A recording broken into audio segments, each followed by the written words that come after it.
So I wanted to start this video off by showing you all of the fantastic footage that I got from my first few days on my Colorado adventure. The only problem is, well, I may or may not have lost a good portion of it at some point. So here is my week-long adventure in Colorado, partly in still images.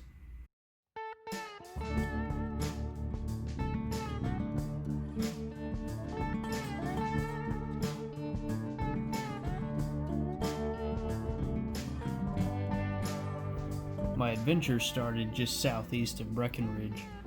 I woke up early and made me some coffee, and then started my way up Georgia Pass. As I traveled up the trail north of the pass, there was a clear stream, plenty of mining relics to look at, and signs indicating a nearby sled dog training area. These let me know I was pretty far from my home in the southeast U.S. Before I knew it, the trail began to get steeper and narrower. The pines in this part of the forest were very tall, but I still occasionally caught a glimpse of Mount Goyet, if that's how it's pronounced. Once I reached the top of the pass, I was greeted by a herd of fellow mountain climbers who then proceeded to try and eat my vehicle, unfortunately. The good thing was that the views at the top were quite spectacular, as you can see.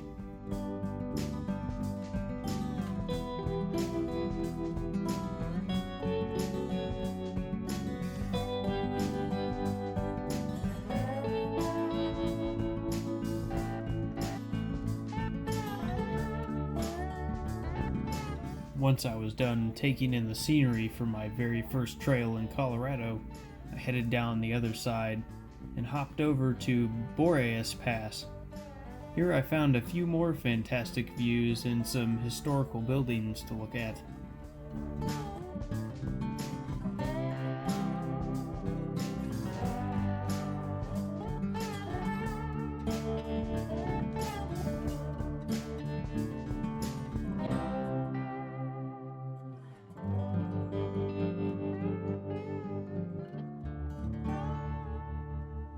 At the end of Boreas Pass Road, I found myself back in Breckenridge.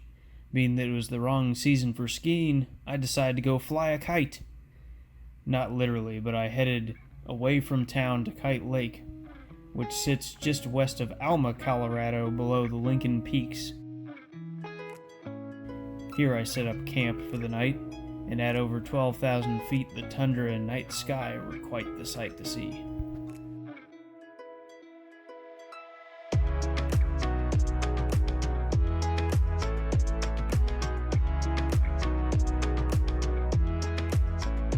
To my surprise, I woke up the next morning to snow in late June.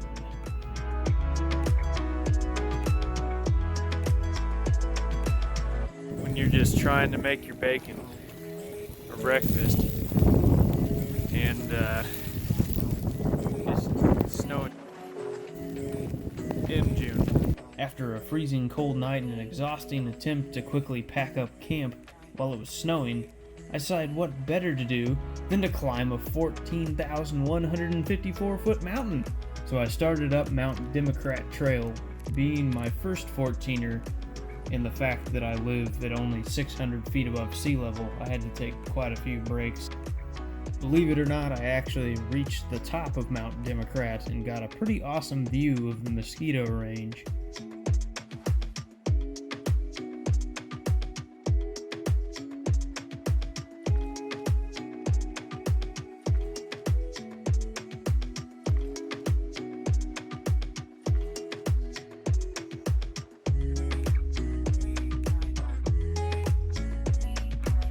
After returning down to Kite Lake, I discovered that my Land Rover had sprung a coolant leak, so I had to spend the night at a hotel in Silverthorne instead of camping so that I could fix the leak the following morning. But with a brand new set of radiator hoses, I then headed for the Mount Massive Wilderness. That evening, I decided it'd be a good idea to make a quick run up Half Moon Road, which sits between Mount Elbert and Mount Massive. Near the beginning of the trail, I found a picture-perfect waterfall, which you can see here.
Once at the end of Half Moon Road, I noticed that Champion Mill, the end location that I was headed for, was not accessible due to being on private property.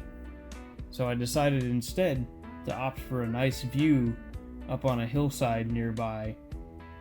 I'm told that Champion Mill is the largest and best preserved 19th century mill in Colorado.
That thing was trying to pop off on me before I even came out here.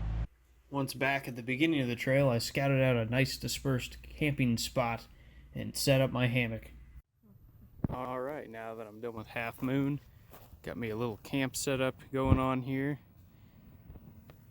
Unfortunately, when I was coming down into the river on the way back, there's two little trim pieces on these Discoveries that are really bad about falling off, and they both fell off in the stream, and yeah, it was going pretty fast. There's no way it's gonna come back, but I think I'm gonna eat me something here, drink a beer, and be in for the night.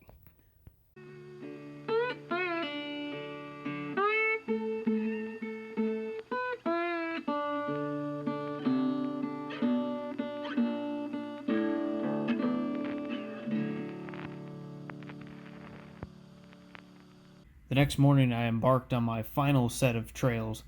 After packing up, I headed for St. Elmo, which was about an hour from where I had camped so that I could tackle Hancock Pass.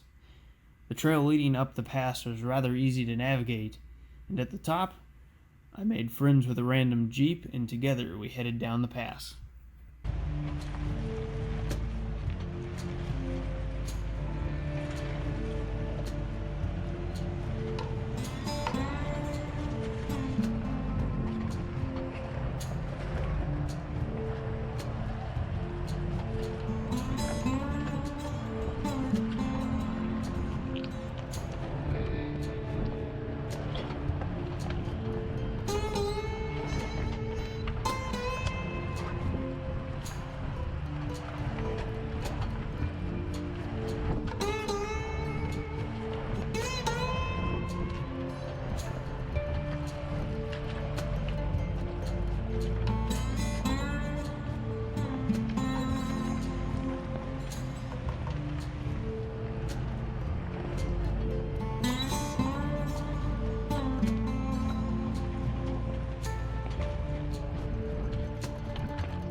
Once at the bottom of Tin Cup Pass Trail, I was rewarded with quite a view as we traveled around Mirror Lake. I stopped for lunch there, and at that point I had wished that I had brought a fishing pole because I could see plenty of trout in the water.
Once out the other side of the trail, I drove through the tiny town of Tin Cup.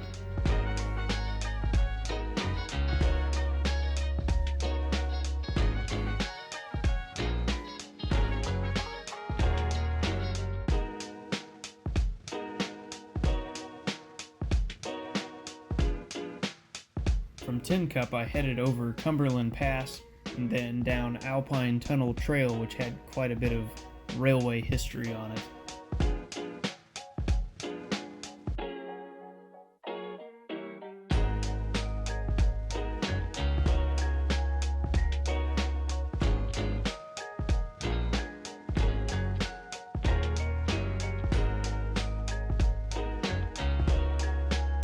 At the end of Alpine Tunnel Trail, I began my final ascent up Hancock Pass, which was going to be my final trail for my trip in Colorado. Hancock Pass was perhaps the most challenging trail on the entirety of my journey.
This rock climb shown was very steep.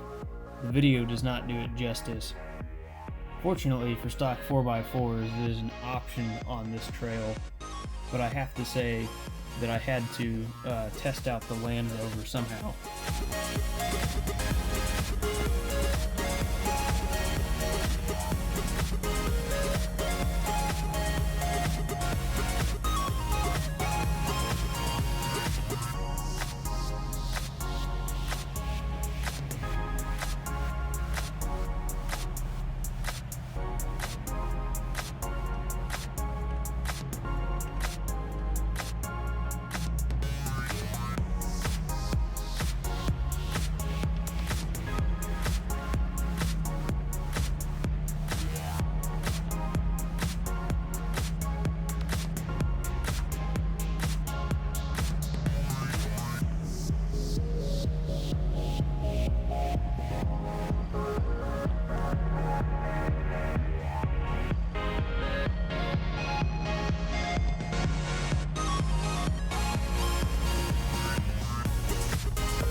With Hancock Pass behind me, I set up camp near St. Elmo.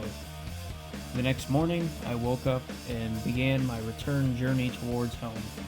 I have to say that I would highly recommend Colorado to anyone who wants a high-altitude overlanding adventure. The views and trails definitely do not disappoint. If you've been on any kind of adventure lately, please post up in the comments and let me know about them. And I'll see you guys in the next video.